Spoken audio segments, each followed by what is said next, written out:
ਪੰਜਾਬੀ ਆਵਾਜ਼ radio India ਦੇ ਸਰੋਤਿਆਂ ਦਾ ਸਵਾਗਤ ਹੈ। ਸਭ ਤੋਂ ਪਹਿਲਾਂ ਹਫ਼ਤੇ ਦੀ ਸ਼ੁਰੂਆਤ ਕਰਦੇ ਹਾਂ ਪੰਜਾਬ ਦੀ ਖਬਰਸਾਰ ਜਸਵਿੰਦਰ ਸਿੰਘ ਬਿੱਟਾ ਹੋਣਾ ਦੇ ਨਾਲ।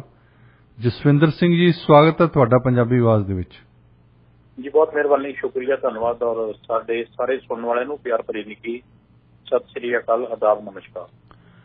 ਹੁਣ ਸਾਡੇ ਸ਼ਾਇਦ ਕਲਚਰਲੀ ਐਕਸੈਪਟੇਬਲ ਗੱਲ ਹੋ ਚੱਲੀ ਹੈ ਕਿ ਆਤਮ ਹੱਤਿਆ ਅੱਜ ਹੋਈ ਆ, ਉਹਦੀ ਖਬਰ ਧੂਮ-ਧਾਮ ਦੇ ਨਾਲ ਫੈਲ ਰਹੀ ਹੈ। ਬਹਾਦਰੀ ਹੁੰਦੀ ਹੈ ਕਿ ਬੰਦਾ ਜੀ ਕੇ ਦਿਖਾਵੇ। ਜੇ ਆਤਮ ਹੱਤਿਆ ਕਰਨੀ ਤਾਂ ਬਿਲਕੁਲ ਕਾਇਰਤਾ ਆ। ਹੁਣ ਮੁਕਤਸਰ ਦੇ ਵਿੱਚ ਡੀਸੀ ਦਫ਼ਤਰ ਦੇ ਸਾਹਮਣੇ ਖੜੇ ਕੁਝ ਕਿਸਾਨਾਂ ਨੇ ਅੰਦੋਲਨ ਕਰਨਾ ਸੀ ਤੇ ਇੱਕ ਕਿਸਾਨ 65 ਸਾਲਾਂ ਦੇ ਬਜ਼ੁਰਗ ਨੇ ਕੋਈ ਆਤਮ ਹੱਤਿਆ ਕੀਤੀ। ਬਿਲਕੁਲ ਜੀ, ਇਹ ਤਰਾਸਦੀ ਹੈ। ਅਸਲ ਦੇ ਵਿੱਚ ਕੀ ਹੈ ਕਿ ਅਕਾਲੀ ਸਰਕਾਰ ਵੇਲੇ ਮਿਲੀ ਪੱਗ, ਫਿਰ ਚਿੱਟਾ ਮੱਛਰ, ਫਿਰ ਗੁਲਾਬੀ ਸੁੰਡੀ, ਔਰ ਉਸ ਤੋਂ ਪਿਛਲੇ ਤੋਂ ਪਿਛਲੇ ਸਾਲ ਜਿਹੜਾ ਨਰਮਾ ਸੀਗਾ ਖਿੜਿਆ ਹੋਇਆ ਸੀਗਾ, ਤਾਂ ਬਹੁਤ ਜ਼ਿਆਦਾ ਬਾਰਿਸ਼ਾਂ ਪੈਣ ਕਰਕੇ ਪਾਣੀ ਜਿਹੜਾ ਨੀਵੇਂ ਇਲਾਕਿਆਂ ਦੇ ਵਿੱਚ ਭਰਨ ਕਰਕੇ ਬਹੁਤ ਫਸਲ ਖਰਾਬ ਹੋਈ ਸੀ। ਔਰ ਪਿਛਲੇ ਲੰਬੇ ਸਮੇਂ ਤੋਂ ਕਿਸਾਨ ਜਥੇਬੰਦੀਆਂ ਔਰ ਪੰਜਾਬ ਦੇ ਕਿਸਾਨ ਇਹ ਮੰਗ ਵੀ ਕਰਦੇ ਰਹੇ ਨੇ ਕਿ ਜਿਹੜਾ ਪ੍ਰਧਾਨ ਮੰਤਰੀ ਫਸਲ ਬੀਮਾ ਯੋਜਨਾ, ਉਹ ਪੰਜਾਬ ਦੇ ਵਿੱਚ ਉਹ ਜਿਹੜੀ ਯੋਜਨਾ ਹੈਗੀ ਹੈ ਇੰਸ਼ੋਰੈਂਸ ਵਾਲੀ, ਉਹ ਬੜੀ ਬੇਵਕੂਫੀ ਨਾਲ ਲਾਗੂ ਕੀਤੀ ਗਈ ਹੈ। ਉਹਦੇ 'ਚ ਇਹ ਹੈ, ਸਭ ਤੋਂ ਪਹਿਲੀ ਸ਼ਰਤ ਇਹ ਹੈ ਕਿ ਜੇ ਫਸਲ ਬੀਮਾ ਯੋਜਨਾ ਦਾ ਤੁਸੀਂ ਪ੍ਰੀਮੀਅਮ ਭਰਿਆ ਹੋਇਆ ਹੈ ਤਾਂ ਜੇ ਪੂਰੇ ਪਿੰਡ ਦੀ ਫਸਲ ਖਰਾਬ ਹੁੰਦੀ ਹੈ ਤਾਂ ਫਿਰ ਤੁਹਾਨੂੰ 100% ਮੁਆਵਜ਼ਾ ਮਿਲਦਾ ਹੈ। ਜੇ ਪੂਰੇ ਪਿੰਡ ਦੀ ਫਸਲ ਖਰਾਬ ਹੋਈ ਹੈ ਤਾਂ, ਜੇ 75% ਫਸਲ ਖਰਾਬ ਹੋਈ ਹੈ, 75% ਪਿੰਡ ਦੀ, ਤਾਂ ਫਿਰ ਤੁਹਾਨੂੰ 75% ਜਿਹੜਾ ਮੁਆਵਜ਼ਾ ਮਿਲਣਾ ਹੈ। ਕਈ ਵਾਰੀ ਕੀ ਹੁੰਦਾ ਹੈ ਵੀ ਸਾਰੇ ਪਿੰਡ ਦੀ ਜਿਹੜੀ ਪੈਲੀ ਹੈ, ਮੰਨ ਲਓ 2000 ਏਕੜ ਹੈ, ਉਹਦੇ 'ਚੋਂ ਸਿਰਫ 400 ਜਾਂ 200 ਏਕੜ ਫਸਲ ਖਰਾਬ ਹੁੰਦੀ ਹੈ, ਤਾਂ ਉਸ ਹਿਸਾਬ ਨਾਲ ਉਹਨਾਂ ਨੂੰ 20%, 10% ਹੀ ਮੁਆਵਜ਼ਾ ਮਿਲਦਾ ਹੈ। ਹਾਲਾਂਕਿ ਸਰਕਾਰ ਵੱਲੋਂ ਜਦੋਂ ਅਕਾਲੀ ਦਲ ਦੀ ਸਰਕਾਰ ਸੀ ਉਦੋਂ 8000 ਰੁਪਇਆ ਪ੍ਰਤੀ ਏਕੜ ਮੁਆਵਜ਼ਾ ਸੀ, ਬਾਅਦ 'ਚ 12000 ਰੁਪਇਆ ਕਰ ਦਿੱਤਾ ਸੀ ਤੇ ਹੁਣ 20000 ਰੁਪਇਆ ਪ੍ਰਤੀ ਏਕੜ ਜਿਹੜਾ ਮੁਆਵਜ਼ਾ ਕਰ ਦਿੱਤਾ ਹੈ। ਲੇਕਿਨ ਬਹੁਤੇ ਕਿਸਾਨ ਜਿਹੜੇ ਨੇ, ਜਿਨ੍ਹਾਂ ਨੇ ਠੇਕੇ ਤੇ ਜ਼ਮੀਨ ਲਈ ਹੁੰਦੀ ਹੈ ਜਾਂ ਪਿਛਲਾ ਵੀ ਕਰਜ਼ਾ ਹੁੰਦਾ ਹੈ, ਜਾਂ ਜਿਨ੍ਹਾਂ ਕੋਲੇ 1 ਤੋਂ ਲੈ ਕੇ 5 ਏਕੜ ਤੱਕ ਜ਼ਮੀਨ ਹੁੰਦੀ ਹੈ, ਉਹਨਾਂ ਦੀ ਜਿਹੜੀ ਹੈ ਖੇਤੀ ਹੈ ਉਹ ਲਾਹੇਵੰਦ ਧੰਦਾ ਨਹੀਂ ਰਹੀ ਉਹਨਾਂ ਦੇ ਲਈ, ਕਿਉਂਕਿ ਉਹ ਜਿਹੜਾ ਇਨਪੁਟਸ ਉਹਦੇ 'ਚ ਖਰਚੇ ਜ਼ਿਆਦਾ ਆ ਜਾਂਦੇ ਹੈ, ਕਮਾਈ ਉਹਦੇ 'ਚ ਘੱਟ ਹੁੰਦੀ ਹੈ। ਇਸ ਕਰਕੇ ਜਿਹੜਾ ਛੋਟਾ ਕਿਸਾਨ ਹੈ ਉਹ ਖੇਤੀ ਵੀ ਨਹੀਂ ਛੱਡਦਾ ਤੇ ਕਰਜ਼ੇ ਦੇ ਵਿੱਚ ਵੀ ਉਹ ਡੁੱਬਿਆ ਰਹਿੰਦਾ ਹੈ।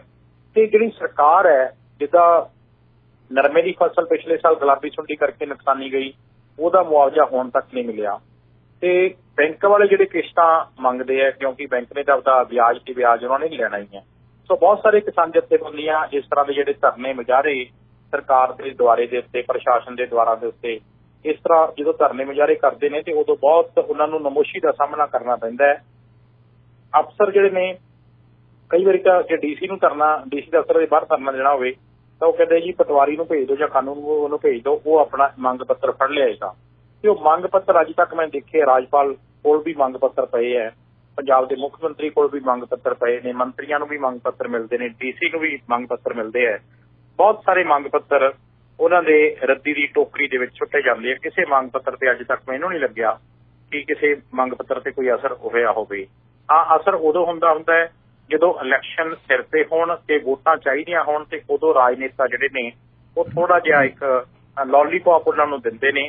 ਤੇ ਇਸ ਕਰਕੇ ਅੱਜ ਜਿਹੜਾ ਇਹ ਨੁਕਸਾਨ ਹੋਇਆ ਹੈ, ਰਾਏਕੇ ਕਲਾਂ ਜ਼ਿਲ੍ਹਾ ਆਪਣਾ ਬਠਿੰਡੇ ਦਾ ਕਿਸਾਨ ਸੀਗਾ ਬਲਵਿੰਦਰ ਸਿੰਘ, ਜਿਹਨੂੰ ਮੁਆਵਜ਼ਾ ਨਹੀਂ ਸੀ ਮਿਲਿਆ ਔਰ ਬੈਂਕ ਵਾਲੇ ਕਿਸ਼ਤਾਂ ਕਰਕੇ ਤੰਗ ਵੀ ਕਰਦੇ ਸੀ ਔਰ ਉਹ ਡਿਪਰੈਸ਼ਨ ਦੇ ਵਿੱਚ ਵੀ ਸੀਗਾ।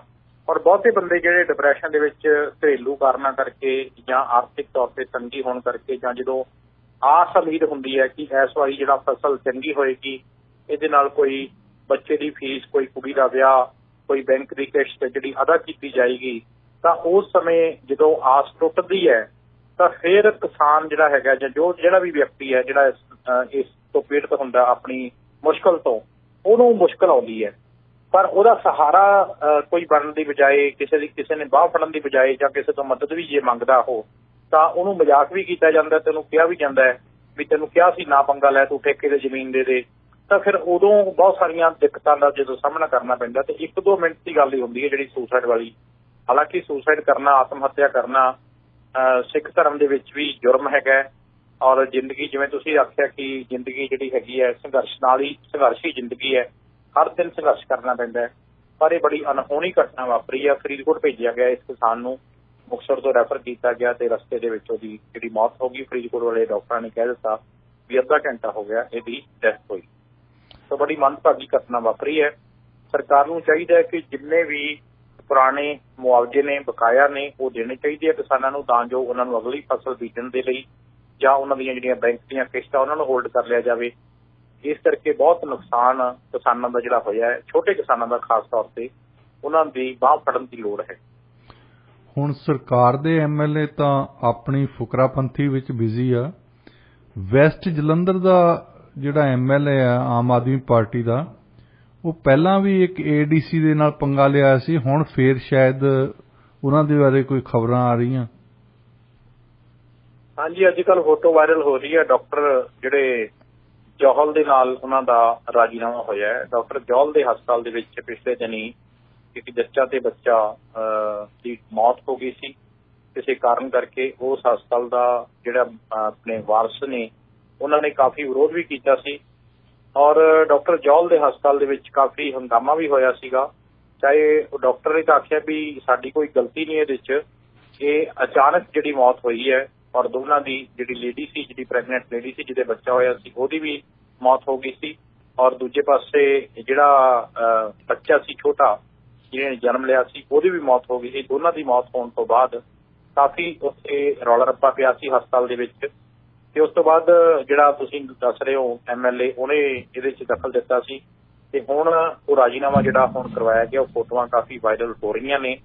ਪਰ ਜਿਨ੍ਹਾਂ ਦਾ ਨੁਕਸਾਨ ਹੋਇਆ, ਜਿਨ੍ਹਾਂ ਦੀ ਬੇਟੀ ਵੀ ਚਲੀ ਗਈ, ਉਹਨਾਂ ਦਾ ਨਵ ਜੰਮਿਆ ਬੱਚਾ ਵੀ ਚਲਾ ਗਿਆ, ਉਹਨਾਂ ਦਾ ਗਿਲਾ ਡਾਕਟਰਾਂ ਦੇ ਸੀਗਾ। ਡਾਕਟਰਾਂ ਨੇ ਆਖਿਆ ਕਿ ਅਸੀਂ ਪੂਰਾ ਜ਼ੋਰ ਲਾਇਆ ਪਰ ਅਣਹੋਣੀ ਜਿਹੜੀ ਹੋਈ ਹੈ ਉਹਦੇ 'ਚ ਸਾਡਾ ਕੋਈ ਕਸੂਰ ਨਹੀਂ ਔਰ ਇਹਦੇ ਹਸਪਤਾਲ ਦੇ ਖਿਲਾਫ ਧਰਨਾ ਵੀ ਦਿੱਤਾ ਗਿਆ ਸੀ।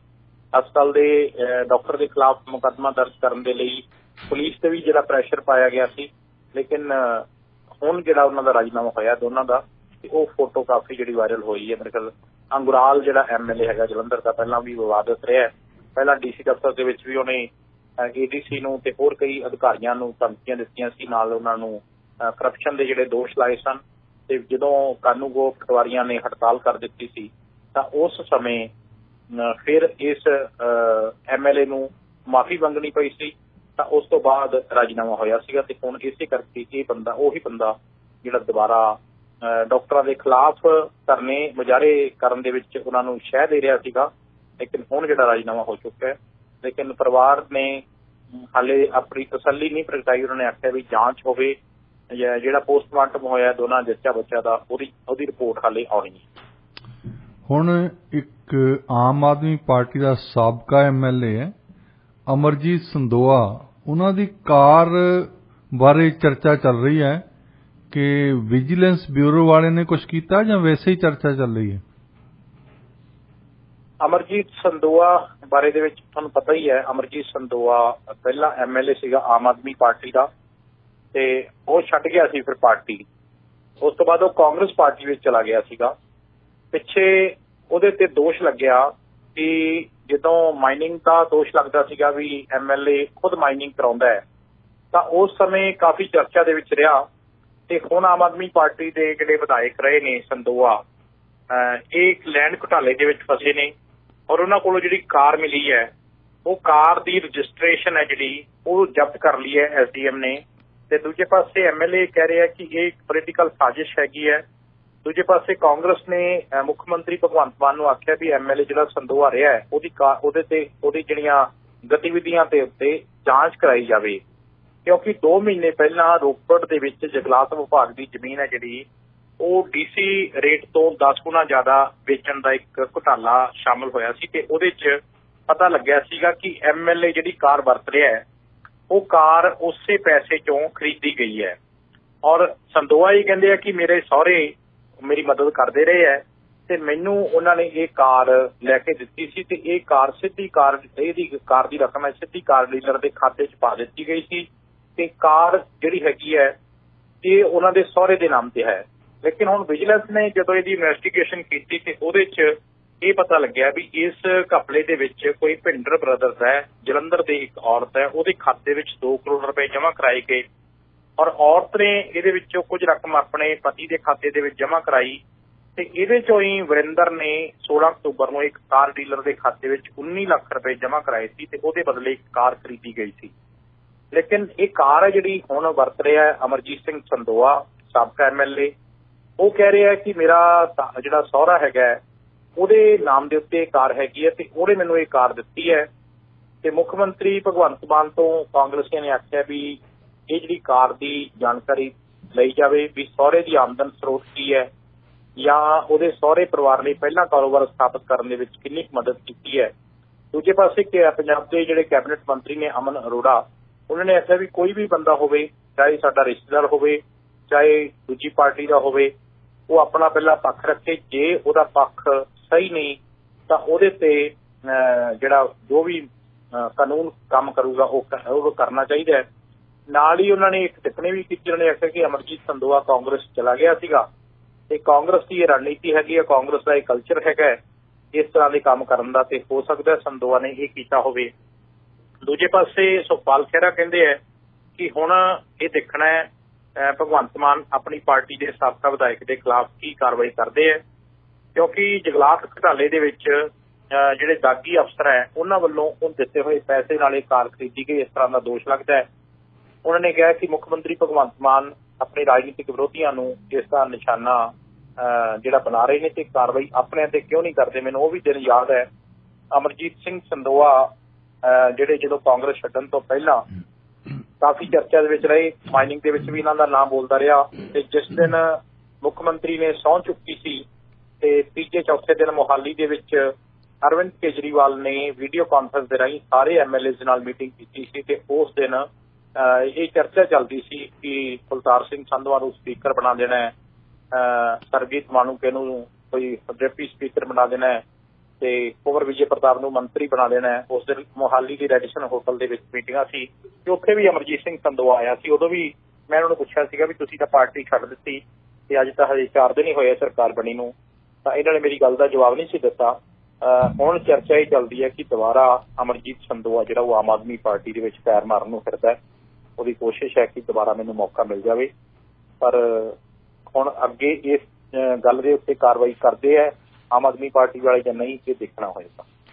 ਹੁਣ ਕਾਂਗਰਸ ਦੇ ਵਿੱਚ ਕੇਂਦਰ ਵਿੱਚ ਤਾਂ ਕਲੇਸ਼ ਚੱਲ ਰਿਹਾ ਸੀ, ਪੰਜਾਬ ਦੇ ਵਿੱਚ ਸੁਖਪਾਲ ਸਿੰਘ ਖਹਿਰਾ ਹੁਣਾਂ ਨੇ ਐਡਵਾਈਜ਼ਰੀ ਦਿੱਤੀ ਹੈ ਵੜਿੰਗ ਸਾਹਿਬ ਨੂੰ, ਰਾਜਾ ਵੜਿੰਗ ਨੂੰ, ਕਿ ਪਾਰਟੀ ਦੇ ਰਿਸੋਰਸਸ ਤੇ ਪਾਰਟੀ ਦਾ ਸਮਾਂ ਨਸ਼ਟ ਨਾ ਕਰੋ। ਉਹਦੇ ਤੇ ਵਾਦ ਵਿਵਾਦ ਕਾਫੀ ਫੈਲਿਆ ਹੈ।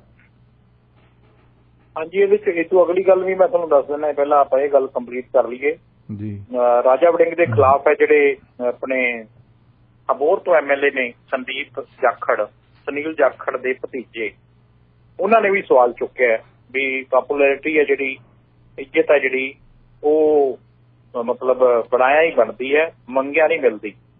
ਜਿਹੜੀ ਤੁਸੀਂ ਗੱਲ ਕਰਦੇ ਹੋ ਪੰਜਾਬ ਕਾਂਗਰਸ ਦੇ ਵਿੱਚ ਜਿਹੜਾ ਰੌਲਾ ਪਿਆ, ਕਿਉਂਕਿ ਕਾਂਗਰਸ ਦੇ ਇੰਚਾਰਜ ਹੈ ਹਰੀਸ਼ ਚੌਧਰੀ ਬਾਰੇ ਤੁਹਾਨੂੰ ਪਤਾ ਹੀ ਹੈ, ਬਾੜਮੇਰ ਦੇ ਠੱਗ ਉਹਨਾਂ ਨੂੰ ਕਿਹਾ ਸੀਗਾ ਜਸਵੀਰ ਸਿੰਘ ਡਿੰਪਾ ਨੇ, ਜਦੋਂ ਜਸਵੀਰ ਸਿੰਘ ਡਿੰਪਾ ਦਾ ਭਰਾ ਅਕਾਲੀ ਦਲ 'ਚ ਚਲਾ ਗਿਆ ਸੀਗਾ, ਜਦੋਂ ਆਪਣਾ ਸੁਖਬੀਰ ਸਿੰਘ ਬਾਦਲ ਦੇ ਰਿਸ਼ਤੇਦਾਰ ਵਿਕਰਮ ਸਿੰਘ ਮਜੀਠਾ ਅੰਮ੍ਰਿਤਸਰ ਦੱਖਣੀ ਤੋਂ ਚੋਣ ਲੜ ਰਹੇ ਸਨ, ਤਾਂ ਉਦੋਂ ਉਹਨਾਂ ਨੇ ਕਿਹਾ ਸੀਗਾ ਕਿ ਮੈਂ ਬਾੜਮੇਰ ਦੇ ਠੱਗ ਨੂੰ ਜਾਣਦਾ ਜਿਹਨੇ ਟਿਕਟਾਂ ਪੈਸੇ ਦੇ ਕੇ ਵੰਡੀਆਂ। ਤਾਂ ਕਿਉਂਕਿ ਜਸਵੀਰ ਸਿੰਘ ਡਿੰਪਾ ਆਪਣੇ ਬੇਟੇ ਨੂੰ ਟਿਕਟ ਦਵਾਉਣਾ ਚਾਹੁੰਦਾ ਸੀ ਜਾਂ ਆਪਣੇ ਭਰਾ ਨੂੰ ਟਿਕਟ ਦਵਾਉਣਾ ਚਾਹੁੰਦਾ ਸੀ, ਲੇਕਿਨ ਉਹ ਟਿਕਟ ਨਹੀਂ ਸੀ ਮਿਲੀ, ਤਾਂ ਇਸੇ ਕਰਕੇ ਉਹਨਾਂ ਨੇ ਹਰੀਸ਼ ਚੌਧਰੀ ਨੂੰ ਬਾੜਮੇਰ ਦਾ ਠੱਗ ਕਿਹਾ ਸੀਗਾ। ਤੇ ਹੁਣ ਪੰਜਾਬ ਕਾਂਗਰਸ ਦੇ ਇੰਚਾਰਜ ਜਿਹੜੇ ਹਰੀਸ਼ ਚੌਧਰੀ ਹੈ, ਉਹਨਾਂ ਨੇ MLA ਸੁਖਪਾਲ ਸਿੰਘ ਖਹਿਰਾ ਤੋਂ ਸਪਸ਼ਟੀਕਰਨ ਮੰਗਿਆ। ਖਹਿਰਾ ਤੁਹਾਨੂੰ ਪਤਾ ਹੀ ਹੈ ਹੁਣ ਆਲ ਇੰਡੀਆ ਕਿਸਾਨ ਕਾਂਗਰਸ ਦੇ ਚੇਅਰਮੈਨ ਹੈ ਤੇ ਉਹਨਾਂ ਨੇ ਸਲਾਹ ਦਿੱਤੀ ਸੀ ਵੀ ਭਾਰਤ ਭੂਸ਼ਣ ਆਸ਼ੂ ਦੀ ਸਪੋਰਟ ਦੇ ਵਿੱਚ ਆਪਾਂ ਧਰਨਾ ਲਾਇਆ ਹੋਇਆ ਲੁਧਿਆਣੇ ਦੇ ਵਿੱਚ ਦਿਨ ਰਾਤ ਦਾ, ਤੇ ਅਮਰਿੰਦਰ ਸਿੰਘ ਰਾਜਾ ਵੜਿੰਗ ਨੂੰ ਉਹਨਾਂ ਨੇ ਆਖਿਆ ਸੀ ਵੀ ਇਹ ਇੰਨੀ એનર્ਜੀ ਨਾ ਵੇਸਟ ਕਰੋ, ਇਹ ਧਰਨਾ ਤੁਸੀਂ ਹਟਾ ਲਓ। ਪਰ ਅਮਰਿੰਦਰ ਸਿੰਘ ਰਾਜਾ ਵੜਿੰਗ ਜਿਹੜੀ ਰਾਜਨੀਤੀ ਇਹਨੇ ਸਿੱਖੀ ਹੈ ਰਾਜਨੀਤੀ ਜਗਮੀਤ ਬਰਾੜ ਤੋਂ, ਤੇ ਜਗਮੀਤ ਸਿੰਘ ਬਰਾੜ ਅਕਸਰ ਹੀ ਮੈਨੂੰ ਯਾਦ ਹੈ ਉਹ ਇਸ ਤਰ੍ਹਾਂ ਦੇ ਸਟੰਟ ਹੈ ਉਹ ਬਹੁਤ ਕਰਦਾ ਰਿਹਾ ਹੈ। ਜਦੋਂ ਕਿਤੇ ਇਲੈਕਸ਼ਨ ਹੋਣੇ ਜਾਂ ਕਿਤੇ ਮੇਲਾ ਮਾਝੀ ਦੀ ਕਾਨਫਰੰਸ ਹੋਣੀ ਤਾਂ ਉਹਨੇ ਆਪ ਸ਼ਮੂਲੀਅਤ ਨਹੀਂ ਕਰਨੀ, ਤਾਂ ਉਹਨੇ ਇੱਕ ਵੱਖਰਾ ਹੀ ਆਪਣਾ ਰਾਗ ਲਾਪਣਾ, ਕਿਉਂਕਿ ਸਾਰਾ ਮੀਡੀਆ ਨੇ ਮੇਲਾ ਮਾਝੀ ਦੀਆਂ ਕਾਨਫਰੰਸਾਂ ਕਵਰ ਕਰਨੀਆਂ ਹੁੰਦੀਆਂ ਸੀ ਤੇ ਵੱਖਰੀ ਪ੍ਰੈਸ ਕਾਨਫਰੰਸ ਕਰਕੇ ਬਹਿ ਜਾਂਦਾ ਸੀ। ਇਸੇ ਤਰ੍ਹਾਂ ਹੀ ਜਦੋਂ ਇਲੈਕਸ਼ਨ ਹੁੰਦੇ ਸੀ ਤੇ ਬਾਅਦ ਦੇ ਵਿੱਚ ਇਹ ਕਹਿੰਦਾ ਸੀ ਵੀ ਆਪਣੀਆਂ ਜਿਹੜੀਆਂ EVM ਮਸ਼ੀਨਾਂ ਹੈ ਇਹਨਾਂ 'ਚ ਗੜਬੜੀ ਹੋ ਜੂਗੀ ਤੇ ਆਪਣੇ ਵਰਕਰ ਇੱਥੇ ਧਰਨਾ ਲਾਉਣ ਕਾਊਂਟਿੰਗ ਸੈਂਟਰ ਦੇ ਅੱਗੇ, ਤੇ ਉੱਥੇ ਧਰਨਾ ਲਾ ਦਿੱਤਾ ਜਾਂਦਾ ਸੀ 10-12 ਦਿਨਾਂ ਦੇ ਲਈ। ਤੇ ਬਾਅਦ 'ਚ ਕਹਿ ਦਿੱਤਾ ਜਾਂਦਾ ਸੀ ਕਿ ਦੇਖੋ ਜੀ ਅਸੀਂ ਤਾਂ ਬਹੁਤ ਜ਼ੋਰ ਲਾਇਆ ਪਰ ਇਹਨਾਂ ਨੇ ਜਿਹੜੀਆਂ ਸਾਡੀਆਂ ਮਸ਼ੀਨਾਂ ਬਦਲ ਦਿੱਤੀਆਂ ਤੇ ਜਦੋਂ ਹਾਰ ਜਾਂਦਾ ਸੀ। ਇਹ ਉਹ ਰਾਜਨੀਤੀ ਸਿੱਖਿਆ ਅਮਰਿੰਦਰ ਸਿੰਘ ਰਾਜਾ ਵੜਿੰਗ ਉੱਥੋਂ। ਤੇ ਇਹਨੇ ਜਦੋਂ ਆਪਣੇ ਹੁਣ ਟੈਂਡਰ ਘੁਟਾਲੇ ਦੇ ਵਿੱਚ ਭਾਰਤ ਭੂਸ਼ਣ ਆਸ਼ੂ ਨੂੰ ਗ੍ਰਿਫਤਾਰ ਕੀਤਾ ਗਿਆ ਵਿਜੀਲੈਂਸ ਨੇ, ਤਾਂ ਇਹਨੇ ਉਹਦੇ ਦਫ਼ਤਰ ਦੇ ਬਾਹਰ ਧਰਨਾ ਲਾ ਦਿੱਤਾ ਕਾਂਗਰਸੀਆਂ ਨੂੰ, ਉੱਥੇ ਕਹਿ ਦਿੱਤਾ ਵੀ ਇੱਥੇ ਬੈਠੋ। ਉੱਥੇ ਭਾਰਤ ਭੂਸ਼ਣ ਆਸ਼ੂ ਦੀ ਇੱਕ ਜਿਹੜੀ ਮੂੰਹ ਬੋਲੀ ਭੈਣ ਹੈ ਜਿਹੜੀ ਕਹਿੰਦੀ ਸੀ ਕਿ ਮੈਂ ਤਾਂ ਪਾਣੀ ਵੀ ਨਹੀਂ ਪੀਊਂਗੀ ਜਿੰਨਾ ਚਿਰ ਮੇਰੇ ਭਰਾ ਨੂੰ ਨਹੀਂ ਛੱਡਦੇ, ਉਹਨਾਂ ਦੀਆਂ ਵੀਡੀਓ ਵੀ ਵਾਇਰਲ ਹੋਈਆਂ ਵੀ ਉਹ ਕਿਵੇਂ ਸਮੋਸੇ ਪਕੌੜੇ ਖਾ ਰਹੇ ਨੇ। ਔਰ ਦੂਜੇ ਪਾਸੇ ਸੁਖਪਾਲ ਖਹਿਰਾ ਨੇ ਸਲਾਹ ਦਿੱਤੀ ਸੀ ਵੀ ਆਪਾਂ ਇੰਨਾ ਫੋਕਸ ਨਾ ਕਰੀਏ, ਆਪਾਂ ਹੋਰ ਪਾਸੇ એનર્ਜੀ ਜਿਹੜੀ ਹੈ ਉਹਨੂੰ ਲਾਈਏ। ਲੇਕਿਨ ਇਹਦੇ ਨਾਲ ਹੀ ਹੁਣ ਕਾਂਗਰਸ ਦੇ ਇੰਚਾਰਜ ਜਿਹੜਾ ਹਰੀਸ਼ ਚੌਧਰੀ ਉਹਨੇ ਕਿਹਾ ਕਿ ਵੜਿੰਗ ਜਾਂ ਪਾਰਟੀ ਫੋਰਮ ਦੀ ਬਜਾਏ ਸੋਸ਼ਲ ਮੀਡੀਆ ਤੇ ਜਿਹੜੀਆਂ ਗੱਲਾਂ ਕੀਤੀਆਂ ਖਹਿਰੇ ਨੇ ਉਹਦਾ ਜਵਾਬ ਦਿੱਤਾ ਜਾਵੇ। ਤੇ ਉਦੋਂ ਪਹਿਲਾਂ ਅਮਰਿੰਦਰ ਸਿੰਘ ਰਾਜਾ ਵੜਿੰਗ ਨੇ ਆਖਿਆ ਸੀਗਾ ਕਿ ਮੈਨੂੰ ਬਿਨਾਂ ਮੰਗਿਆ ਸਲਾਹ ਨਹੀਂ ਚਾਹੀਦੀ। ਖਹਿਰਾ ਬਾਰੇ ਉਹਨਾਂ ਨੇ ਟਿੱਪਣੀ ਕੀਤੀ ਸੀ, ਉਹਨਾਂ ਨੇ ਆਖਿਆ ਸੀ ਵੀ ਕਦਰ ਘਟ ਜਾਂਦੀ ਹੈ। ਔਰ ਇਸੇ ਤੇ ਹੀ ਆਪਣੇ ਖਹਿਰਾ ਨੇ ਕਿਹਾ ਸੀਗਾ ਵੀ ਨੇਤਾਵਾਂ ਦੀ ਸਭ ਤੋਂ ਛੋਟੇ ਵਰਕਰ ਦੀ ਵੀ ਸਲਾਹ ਨੂੰ ਦਰਕਨਾਰ ਨਹੀਂ ਕਰਨਾ ਚਾਹੀਦਾ। ਔਰ ਖਹਿਰਾ ਦੀ ਇਸ ਬਿਆਨਬਾਜ਼ੀ ਤੋਂ ਹਾਈ ਕਮਾਂਡ ਜਿਹੜਾ ਨਾਰਾਜ਼ ਸੀਗਾ। ਲੇਕਿਨ ਇਹਦੇ ਨਾਲ ਹੀ ਹਬੋਰ ਤੋਂ ਜਿਹੜੇ MLA ਨੇ ਸੰਦੀਪ ਜਾਖੜ, ਉਹਨਾਂ ਨੇ ਵੀ ਖਹਿਰਾ ਦੇ ਬਹਾਨੇ ਕਾਂਗਰਸ ਦੇ ਖਿਲਾਫ ਜਿਹੜਾ ਮੋਰਚਾ ਖੋਲ੍ਹ ਦਿੱਤਾ। ਉਹਨਾਂ ਨੇ ਕਿਹਾ ਵੀ ਜਾਖੜ ਸੰਦੀਪ ਜਾਖੜ ਨੇ ਆਖਿਆ ਕਿ ਮੈਨੂੰ ਵੀ ਸਲਾਹ ਦਿੰਦੇ ਸੀਗੇ ਵੀ ਤੁਸੀਂ ਆਪਣੀ ਪਾਰਟੀ ਛੱਡੋ ਕਿਉਂਕਿ ਤੁਹਾਡੇ ਜਿਹੜੇ ਚਾਚਾ ਉਹ ਆਪਣੇ BJP ਚਲੇ ਗਏ। ਤੇ ਉਹਨਾਂ ਨੇ ਆਖਿਆ ਵੀ ਰਾਜਾ ਵੜਿੰਗ ਜਿਹੜਾ ਹੰਕਾਰੀ ਹੈਗਾ ਤੇ ਸੁਖਪਾਲ ਖਹਿਰਾ ਵਰਗੇ ਜਿਹੜੇ ਸੀਨੀਅਰ ਨੇਤਾ ਨੂੰ ਜਨਤਕ ਤੌਰ ਤੇ ਇਸ ਤਰ੍ਹਾਂ ਦਾ ਝਿੜਕਣਾ ਉਹਨਾਂ ਦੇ ਹੰਕਾਰ ਦਾ ਇੱਕ ਪ੍ਰਤੀਕ ਹੈ। ਤੇ ਇਸ ਤਰ੍ਹਾਂ ਉਹਨਾਂ ਨੇ ਆਖਿਆ ਕਿ ਇੱਜ਼ਤ ਜਿਹੜੀ ਹੈ ਉਹ ਨਹੀਂ ਮਿਲਦੀ। ਇਹਦੇ ਨਾਲ ਹੀ ਪਟਿਆਲਾ ਤੋਂ ਜਿਹੜੇ ਕਾਂਗਰਸ ਦੇ ਮੈਂਬਰ ਪਾਰਲੀਮੈਂਟ ਨੇ ਪਰਨੀਤ ਕੌਰ, ਉਹਨਾਂ ਦੇ ਖਿਲਾਫ ਵੀ ਕਾਂਗਰਸ ਵਿਰੋਧੀ ਧਿਰ ਦੇ ਨੇਤਾ ਜਿਹੜੇ ਨੇ ਪ੍ਰਤਾਪ ਸਿੰਘ ਬਾਜਵਾ, ਉਹਨਾਂ ਨੇ ਪਟਿਆਲੇ ਜਾ ਕੇ ਮੋਰਚਾ ਖੋਲ੍ਹਿਆ। ਉਹਨਾਂ ਨੇ ਆਖਿਆ ਕਿ ਮੇਰੀ ਦਿੱਲੀ ਦੇ ਵਿੱਚ ਕਾਂਗਰਸੀ ਆਗੂ ਨਾਲ ਗੱਲ ਹੋਈ ਹੈ, ਪਰਨੀਤ ਕੌਰ ਹੁਣ ਕਾਂਗਰਸ ਦੇ ਵਿੱਚ ਨਹੀਂ ਤੇ ਅਗਲੀ ਵਾਰੀ ਜਿਹੜੀ ਟਿਕਟ ਲੜੇਗੀ ਉਹ ਕਾਂਗਰਸ ਦੀ ਨਹੀਂ ਸਗੋਂ BJP ਦੀ ਟਿਕਟ ਤੇ ਚੋਣ ਲੜੇਗੀ। ਤੇ ਪਰਨੀਤ ਕੌਰ ਨੂੰ ਚਾਹੀਦਾ ਕਿ ਉਹ ਕਾਂਗਰਸ ਦੇ MP ਵਜੋਂ ਆਪਣਾ ਅਹੁਦਾ ਛੱਡ ਦੇਣ। ਹਾਲਾਂਕਿ ਉਹਨਾਂ ਦੇ ਨਾਲ ਲਾਲ ਸਿੰਘ ਵੀ ਬੈਠੇ ਸੀ। ਲਾਲ ਸਿੰਘ ਹਮੇਸ਼ਾ ਕੈਪਟਨ ਅਮਰਿੰਦਰ ਸਿੰਘ ਦੇ ਧੜੇ ਰਹੇ ਨੇ ਤੇ ਕੈਪਟਨ ਅਮਰਿੰਦਰ ਸਿੰਘ ਦੇ ਕਾਫੀ ਕਲੋਜ਼ ਰਹੇ ਨੇ। ਉਹਨਾਂ ਨੇ ਕੋਈ ਟਿੱਪਣੀ ਨਹੀਂ ਕੀਤੀ। ਆਉਣ ਵਾਲੇ ਦਿਨਾਂ ਦੇ ਵਿੱਚ ਕਾਂਗਰਸ ਦੇ ਹੁਣ ਜਿਵੇਂ ਅਮਰਿੰਦਰ ਸਿੰਘ ਰਾਜਾ ਵੜਿੰਗ, ਸੰਦੀਪ ਜਾਖੜ, ਸੁਖਪਾਲ ਸਿੰਘ ਖਹਿਰਾ ਆਪਸ ਦੇ ਵਿੱਚ ਜਿਹੜੇ ਇਹਨਾਂ ਦੇ ਕਾਫੀ ਬਿਆਨ ਜਿਹੜੇ ਗਰਮ ਆ ਰਹੇ ਨੇ, ਇਹਦੇ ਨਾਲ ਕਾਂਗਰਸ ਦੇ ਵਿੱਚ ਇੱਕ ਬੜਾ ਵੱਡਾ ਘਮਸਾਨ ਜਿਹੜਾ ਉਹ ਪੈਦਾ ਹੋ ਗਿਆ। ਆਮ ਆਦਮੀ ਪਾਰਟੀ ਆਪੋਜੀਸ਼ਨ ਦੇ ਵਿੱਚ ਕਹਿੰਦੀ ਹੁੰਦੀ ਸੀ ਕਿ ਕਾਂਗਰਸੀ ਤੇ ਅਕਾਲੀਆਂ ਦਾ ਫਿਕਸਡ ਮੈਚ ਹੈ। ਹੁਣ ਪ੍ਰਤਾਪ ਸਿੰਘ ਬਾਜਵਾ ਉਹਨਾਂ ਨੇ ਇਹ ਵੀ ਕਿਹਾ ਸੀ ਕਿ ਜੇ ਹੁਣ ਫਿਕਸਡ ਮੈਚ ਨਹੀਂ ਤੇ ਭਗਵੰਤ ਮਾਨ ਕਾਰਵਾਈ ਕਰੇ ਕੈਪਟਨ ਅਮਰਿੰਦਰ ਸਿੰਘ ਦੇ ਖਿਲਾਫ। ਹਾਂਜੀ, ਪੰਜਾਬ ਕਾਂਗਰਸ ਦੇ ਵਿਧਾਇਕ ਦਲ ਦੇ ਨੇਤਾ ਪ੍ਰਤਾਪ ਸਿੰਘ ਬਾਜਵਾ ਨੇ ਕੈਪਟਨ ਦੇ ਉੱਤੇ ਵੀ ਹਮਲਾ ਕੀਤਾ ਹੈ। ਬਾਜਵਾ ਨੇ ਕੈਪਟਨ ਅਮਰਿੰਦਰ ਸਿੰਘ ਦੀ ਪਤਨੀ ਮਹਾਰਾਣੀ ਪਰਨੀਤ ਕੌਰ ਨੂੰ ਵੀ ਤੁਹਾਡੀ ਆਵਾਜ਼ ਨਹੀਂ ਆ ਰਹੀ, ਆਵਾਜ਼ ਠੀਕ ਕਰੋ। ਹਾਂਜੀ, ਮੇਰੀ ਆਵਾਜ਼ ਆ ਰਹੀ ਹੈ ਜੀ ਹੁਣ? ਹਾਂ ਠੀਕ ਹੈ। ਹੁਣ ਬਾਜਵਾ ਨੇ ਕੈਪਟਨ ਅਮਰਿੰਦਰ ਸਿੰਘ ਦੀ ਪਤਨੀ ਪਰਨੀਤ ਕੌਰ ਨੂੰ ਵੀ ਚੈਲੰਜ ਕੀਤਾ। ਉਹਨਾਂ ਨੇ ਆਖਿਆ ਕਿ ਜੇਕਰ ਉਹਨਾਂ ਦੇ ਕੋਲ ਆਤਮ ਸਨਮਾਨ ਹੈ ਤਾਂ ਉਹ ਮੈਂਬਰ ਪਾਰਲੀਮੈਂਟ ਦਾ ਅਹੁਦਾ ਕਿਉਂ ਨਹੀਂ ਛੱਡਦੇ। ਪਰਨੀਤ ਕੌਰ ਬਾਰੇ ਉਹਨਾਂ ਨੇ ਆਖਿਆ ਕਿ ਹੁਣ ਉਹ ਕਾਂਗਰਸ ਦੇ ਵਿੱਚ ਨਹੀਂ ਤੇ ਦਿੱਲੀ ਦੇ ਨੇਤਾਵਾਂ ਨਾਲ ਸਾਡੀ ਗੱਲ ਵੀ ਹੋ ਚੁੱਕੀ ਹੈ। ਤੇ ਬਾਜਵਾ ਨੇ ਇਹ ਬਿਆਨ ਕੈਪਟਨ ਦੇ ਗੁਲਾਮ ਨਬੀ ਆਜ਼ਾਦ ਦੇ ਪਾਰਟੀ ਛੱਡਣ ਤੋਂ ਬਾਅਦ ਕਾਂਗਰਸ ਦੇ ਖਿਲਾਫ ਵੱਡੇ ਇਲਜ਼ਾਮ ਲਾਏ ਨੇ। ਉਹਨਾਂ ਨੇ ਆਖਿਆ ਕਿ ਪਰਨੀਤ ਕੌਰ ਭਾਜਪਾ ਤੋਂ ਚੋਣ ਲੜੇਗੀ ਤੇ ਬਾਜਵਾ ਨੇ ਵੀ ਆਖਿਆ ਵੀ ਕੈਪਟਨ ਅਮਰਿੰਦਰ ਸਿੰਘ ਕਾਂਗਰਸ ਤੋਂ ਬਗੈਰ ਕੁਝ ਨਹੀਂ ਤੇ ਹਮੇਸ਼ਾ ਕਾਂਗਰਸ ਦੀ ਵਜ੍ਹਾ ਨਾਲ ਪਟਿਆਲਾ 'ਚ ਜਿੱਤੇ ਆ। ਜਦੋਂ ਵੀ ਇਕੱਲਿਆਂ ਚੋਣਾਂ ਲੜੀਆਂ ਤਾਂ ਉਹਨਾਂ ਦੀ ਜਿਹੜੀ ਜ਼ਮਾਨਤ ਜ਼ਬਤ ਹੋਈ ਹੈ। ਹਾਲਾਂਕਿ ਭਾਰਤ ਭੂਸ਼ਣ ਆਸ਼ੂ ਦੀ ਗ੍ਰਿਫਤਾਰੀ ਤੇ ਵੀ ਬਾਜਵਾ ਨੇ ਭਗਵੰਤ ਮਾਨ ਨੂੰ ਚੈਲੰਜ ਕੀਤਾ। ਉਹਨਾਂ ਨੇ ਆਖਿਆ ਕਿ ਜੇ ਹਿੰਮਤ ਹੈ ਤੇ ਕੈਪਟਨ ਦੇ ਖਿਲਾਫ ਵੀ ਕਰੋੜਾਂ ਰੁਪਏ ਦੇ ਘੁਟਾਲੇ ਦੀ ਜਾਂਚ ਕਰਕੇ ਦਿਖਾਉਣ। ਤੇ ਨਾਲ ਉਹਨਾਂ ਨੇ ਆਖਿਆ ਕਿ ਸਿੱਧੂ ਮੂਸੇਵਾਲੇ ਦੇ ਪਰਿਵਾਰ ਨੂੰ ਵੀ ਇਨਸਾਫ ਦੇਣਾ ਚਾਹੀਦਾ ਹੈ। ਤੇ ਨਾਲ ਜਿਹੜੇ ਤਿਹਾੜ ਜੇਲ੍ਹ ਦੇ ਅੰਦਰ ਬੈਠੇ ਆ ਲਾਰੈਂਸ, ਉਹਦੀ ਜਿਹੜੀ ਪੂਰੀ ਸਾਜ਼ਿਸ਼ ਉਹਨਾਂ ਨੇ ਆਖਿਆ ਕਿ ਰਚੀ ਗਈ ਸਿੱਧੇ ਤੌਰ ਤੇ ਅਰਵਿੰਦ ਕੇਜਰੀਵਾਲ ਦੀ ਅਗਵਾਈ ਵਾਲੀ ਦਿੱਲੀ ਸਰਕਾਰ ਦੇ ਅਧੀਨ ਹੈ ਤੇ ਕੇਂਦਰੀ ਗ੍ਰਹਿ ਮੰਤਰਾਲੇ ਦੇ ਵਿੱਚ ਕੋਈ ਰੋਲ ਨਹੀਂ। ਤੇ ਉਹਨਾਂ ਆਖਿਆ ਕਿ ਆਮ ਆਦਮੀ ਪਾਰਟੀ ਵਾਲੇ ਸਿੱਧੂ ਮੂਸੇਵਾਲੇ ਦੇ ਕਤਲ ਦਾ ਮਾਮਲਾ ਠੰਡਾ ਕਰਨਾ ਚਾਹੁੰਦੇ। ਹੁਣ ਕੋਟਕਪੂਰਾ ਫਾਇਰਿੰਗ ਬਾਰੇ ਪਹਿਲਾਂ ਤੇ ਸੁਖਬੀਰ ਸਿੰਘ ਬਾਦਲ ਕਹਿੰਦੇ ਸੀ ਕਿ ਮੈਨੂੰ ਸਮਨ ਨਹੀਂ ਮਿਲਿਆ, ਹੁਣ ਕਹਿੰਦੇ ਕਿ ਇਦਾਂ ਦੇ ਸਮਨ ਤਾਂ ਹਜ਼ਾਰਾਂ ਬੰਦਿਆਂ ਨੂੰ ਮਿਲਦੇ ਆ। ਇਹ ਹੰਕਾਰ ਬੋਲ ਰਿਹਾ। ਦੇਖੋ, ਹਾਲੇ ਤੱਕ ਉਹਨਾਂ ਨੇ ਆਖਿਆ ਵੀ ਮੇਰਾ ਜਿਹੜੀ ਹੁਣ ਜਾਣਕਾਰੀ ਖੁੱਲ੍ਹ ਕੇ ਸਾਹਮਣੇ ਆਈ ਹੈ ਉਹਦੇ 'ਚ ਤਾਂ ਸੁਖਬੀਰ ਸਿੰਘ ਬਾਦਲ ਇਹ ਕਹਿੰਦੇ ਆ ਕਿ ਮੈਨੂੰ ਸਮਨ ਨਹੀਂ ਮਿਲੇ, ਜਦੋਂ ਮੈਨੂੰ ਸਮਨ ਮਿਲਣਗੇ ਤੇ ਮੈਂ ਇਹਨਾਂ ਸਮਨਾਂ ਦਾ ਜਿਹੜਾ ਹੈਗਾ ਸ਼ਰਤਾਂ ਜਿਹੜੀਆਂ ਹੋਣਗੀਆਂ, ਕੰਡੀਸ਼ਨਾਂ ਹੋਣਗੀਆਂ, ਉਸ ਸਮਨਾਂ ਦੀ ਆਗਿਆ ਕਰਾਂਗਾ। ਕਾਨੂੰਨ ਸਾਰਿਆਂ ਦੇ ਲਈ ਜਿਹੜਾ ਇੱਕੋ ਜਿਹਾ ਨਜ਼ਰ ਆਏਗਾ। ਲੇਕਿਨ ਇਹਦੇ ਨਾਲ ਹੁਣ ਦੋ ਗੱਲਾਂ ਇਹਦੇ 'ਚ ਸਾਹਮਣੇ ਆਈਆਂ ਨੇ। ਸੁਖਬੀਰ ਸਿੰਘ ਬਾਦਲ ਤਾਂ ਸਾਫ਼ ਤੌਰ ਤੇ ਇਹ ਕਹਿ ਰਹੇ ਨੇ ਕਿ ਸਾਡੇ ਸਮਨਾਂ ਦੀ ਬਾਅਦ 'ਚ ਗੱਲ ਕਰੋ, ਪਹਿਲਾਂ ਤੁਸੀਂ ਜਿਹੜਾ ਪੰਜਾਬ ਤੇ ਹਰਿਆਣਾ ਹਾਈ ਕੋਰਟ ਨੇ ਮਾਈਨਿੰਗ ਤੇ ਜਿਹੜੀ ਰੋਕ ਲਾਈ ਹੈ, ਚਾਹੇ ਜਾਇਜ਼ ਹੋਵੇ ਚਾਹੇ ਨਜਾਇਜ਼ ਹੋਵੇ, ਲੇਕਿਨ ਤੁਹਾਡੇ ਜਿਹੜੇ ਬੰਦੇ ਨੇ ਉਹ ਨਜਾਇਜ਼ ਮਾਈਨਿੰਗ ਕਰ ਰਹੇ ਨੇ ਤੇ ਇਹ ਈਡੀ ਵੀ ਇਹਦੇ ਵਿੱਚ ਇਨਵੋਲਵ ਹੋ ਰਹੀ ਹੈ ਤੇ ਇਸ ਮਾਮਲੇ ਤੇ ਕਿਸੇ ਤਰ੍ਹਾਂ ਦੀ ਕੋਈ ਰਾਜਨੀਤੀ ਨਹੀਂ ਹੋਣੀ ਚਾਹੀਦੀ।